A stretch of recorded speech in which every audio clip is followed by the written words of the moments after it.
So let me talk a little bit more about that word opportunistic or opportunism.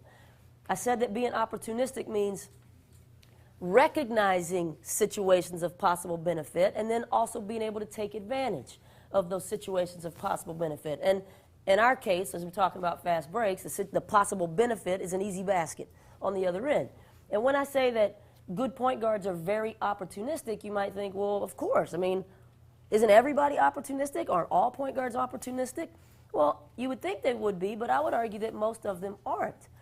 I told you guys I started a basketball school in Houston a few years ago, and I used to work with some really young kids. And a few years ago, this second grade girl asked me if I would go to her second grade girls basketball game. And I don't know if any of you have ever been to a second grade girls basketball game, but they can be pretty entertaining. So I said, yeah, sure, I'll go to your game. And I don't know about you, but I kind of think with second grade girls, or second grade boys for that matter, you ought to just teach them a few basic skills and let them get out there and have fun and enjoy the game. But for whatever reason, this one particular coach of this second grade girls team must have thought he was Pat Summitt or somebody, because he had like 40 plays that he expected these little second grade girls to know and to run. And I don't think it ever occurred to the guy that half the time, half of his team didn't know if they were on offense or defense. But nevertheless, there was 40 plays that he expected them to be able to execute. So his little point guard caught an outlet pass one time, and she very diligently looked over to the sideline to see which one of the 40 plays she was supposed to run that time. And he held up number 2. So she shook her head and she said, 2. 2. She wanted her teammates to run number 2. So she's walking the ball up the court, just steady, calling out, 2. 2. And the little girl that's guarding her isn't really putting very much pressure on her. She's just kind of backpedaling, backpedaling, backpedaling. And when they get to about the half-court line, the little girl that's on defense trips over her own feet and falls right down on her rear end. And the little girl with the basketball doesn't miss a beat. She just steady keeps going. 2. 2. Has no idea of the wonderful 5-on-4 opportunity that's in front of her. Has no idea that her man is sitting on her rear end in tears at half court. She completely misses that opportunity. And you laugh at that, but I've seen Division I point guards miss equally obvious opportunities. So I don't think it's true that all point guards are very opportunistic. And really, that's the whole gist of what we're going to talk about tonight. How do you make those opportunities, first of all, happen for you more often?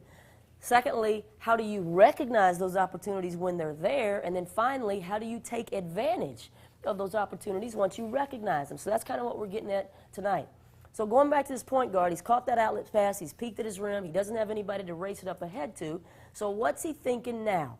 Well, there's 3 things that every good point guard will assess on every fast break. 3 things that you should assess on every fast break. The first thing he's going to assess after he peeks and recognizes he can't race it up with a pass, the first thing he's going to assess is who's with me. Who's with me? He's going to look to his right, he's going to look to his left, he's going to see who's with me. How many of us are there, and who are they? What are their strengths? What are their weaknesses? For example, let's say you've got a 3-on-1.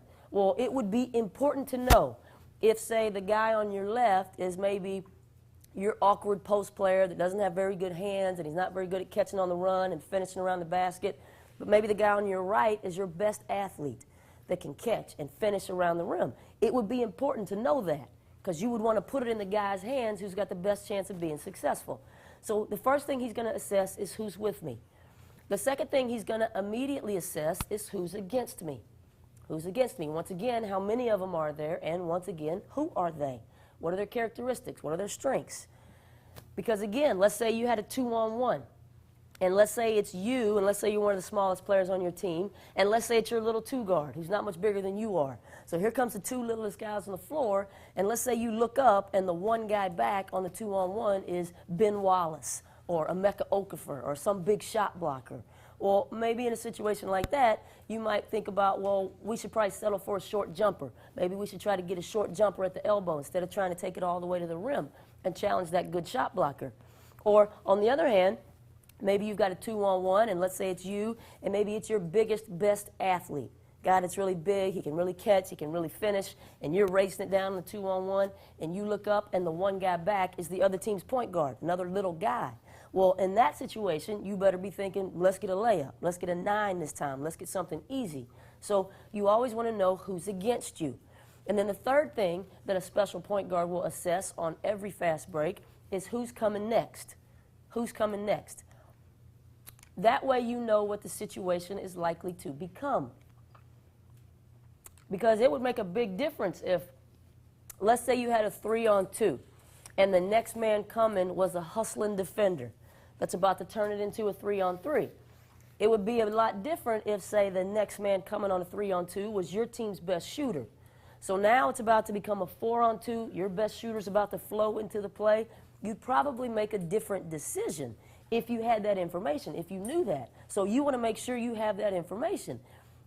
And it's not unusual to see a really good point guard, a really experienced point guard, race it up the court and literally take a second to look over his shoulder and see who's coming next. So you want to always assess who's with me, who's against me, and who's coming next.